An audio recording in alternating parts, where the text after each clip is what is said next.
Festival Place in Sherwood Park has become one of Alberta's most successful concert venues in recent years. The main theater seats 450, 200 is capacity in the cabaret-style room, and in summer the patio can accommodate another 300 to 600.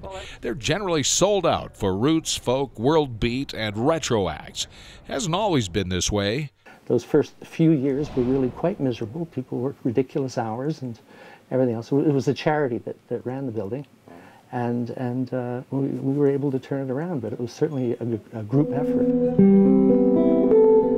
Initially, the building got itself on a solid financial footing by actually not emphasizing performance. For a while, we did the banquet trade.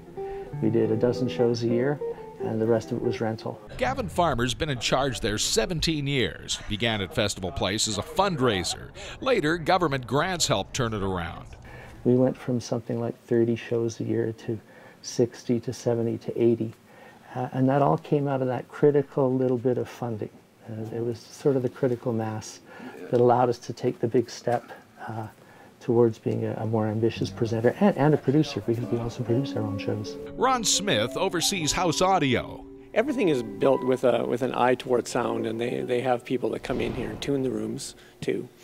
You know, but you can add things to it. Like even in this room, we added these curtains and these drapes to help soften the room so you don't get as much slapback off the glass and off the walls.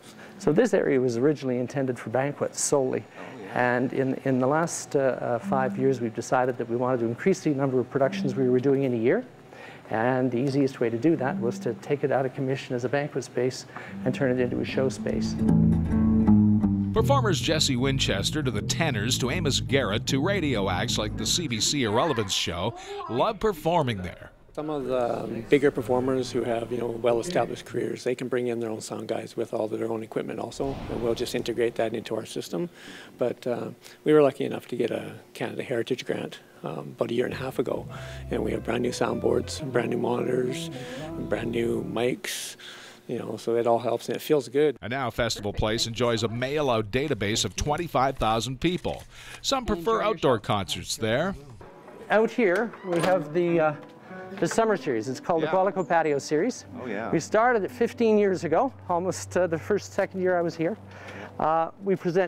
It began as purely local artists, became regional artists, and now there are a number of international artists that also appear here on their trips between Winnipeg and the Rock, or Winnipeg and the Vancouver Folk Fest. Our biggest night ever was 650. Wow. It's just an enormous success, a great connection to the community. There's an elderly group, there's a very youthful group, there's roots fans, there's Celtic fans, there's dance fans, and all of them in some way, shape, or form you're trying to satisfy in the source of youth and still remain economically viable. Indeed, Gavin Farmer and his staff have made Festival Place into something. And that is something. This is Tim Dancy.